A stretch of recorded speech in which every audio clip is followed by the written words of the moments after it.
À force d'être transparent, savourant l'esprit opaque. T'as pas lu Orwell, mais tu rappes comme en 84. George Orwell, 1984. En termes de dissidence, Dieudonné à côté il vote socialiste. Je sais très bien que ça n'existe plus, mais c'est là que réside toute la beauté de la métaphore. Si t'arrives pas à suivre, tu vas te faire un bol de choc à pic et tu reviens en pleine forme. On a besoin de toute ton attention là. Cependant, 1984 est loin d'être le ramassis d'insultes incohérentes, remplies de rancœur personnelle, qu'on a l'habitude de voir fleurir dans le pot à conneries qu'on appelle aujourd'hui Internet. Non, non. Orwell décide de passer par la fable, par la fiction, pour mieux nous choper au callback, puisqu'il publie en 1949, 49.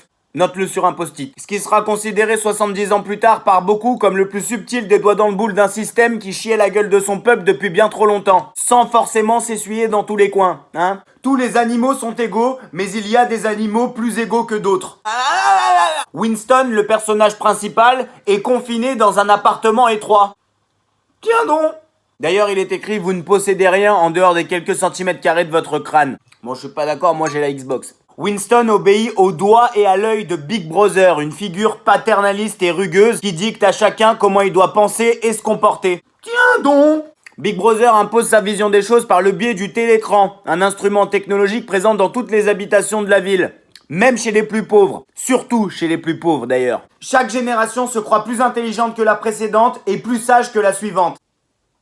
Winston travaille de chez lui pour le ministère. D'ailleurs, dans cette histoire, tout le monde taffe pour le ministère, inconsciemment ou non. Son travail consiste tous les jours à corriger les articles de presse passés qui mettraient à découvert les incohérences du gouvernement d'aujourd'hui. Par exemple, Winston, il modifie les chiffres sur le nombre de malades, sur le rationnement, sur l'immigration. J'en passe parce que vous allez vomir. Les tâches de chaque citoyen sont réparties dans des ministères spécifiques. Il y a celui du roman, celui de l'amour et le plus terrible de tous, celui de la pensée. Attention, attention, attention. Il se pourrait bien d'ailleurs qu'à la fin de votre lecture, le livre vous tombe des mains parce que vous allez vous rendre compte que la personne qui vous a le plus maltraité dans votre vie, c'est la petite voix dans votre tête. Les relations d'amour sont tolérées uniquement dans le but de procréer. Hein, les accolades, les embrassades dans la rue, c'est interdit. Sauf que Winston, évidemment, il va tomber fou amoureux d'une jeune fille plutôt très haut placée dans la pyramide. Et son malheur ne s'arrête pas là, parce que c'est réciproque, mon jeune. En PDF, en audio guide, en physique, aujourd'hui plus que jamais, lisons, relisons 1984.